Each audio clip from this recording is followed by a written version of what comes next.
స్వర్గీయ దివంగత ముఖ్యమంత్రి డాక్టర్ వైఎస్ రాజశేఖర్ జయంతి సందర్భంగా మండల కేంద్రమైన పెనుగంచిప్రోలు మేజర్ గ్రామ పంచాయతీ సర్పంచ్ వేల్పుల పద్మకుమారి, రాష్ట్ర నెట్కాప్ కార్పొరేషన్ మాజీ చైర్మన్ వేల్పుల రవికుమార్, పెనుగంచిప్రోలు పిఎస్సిఎస్ మాజీ అధ్యక్షులు గింజపల్లి నరసింహారావు, పెనుగంచిప్రోలు మండల వైఎస్ఆర్ కాంగ్రెస్ పార్టీ అధ్యక్షుడు కనకపూడి భాస్కర్ ఆధ్వర్యంలో ఘనంగా జరిగింది.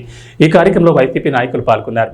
గ్రామంలో ర్యాలీకి వెళ్లి వైఎస్ఆర్ జోహార్, జగన్మోహన్ రెడ్డి నాయకత్వం వర్ధిల్లాలి, ఉదయభాన్ నాయకత్వం వర్ధిల్లాలంటూ నినాదాలు చేశారు.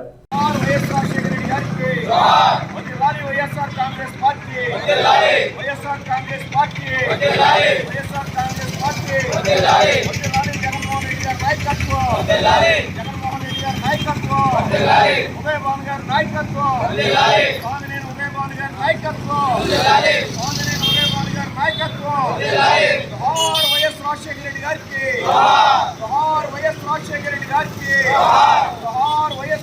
రెడ్డి గారికి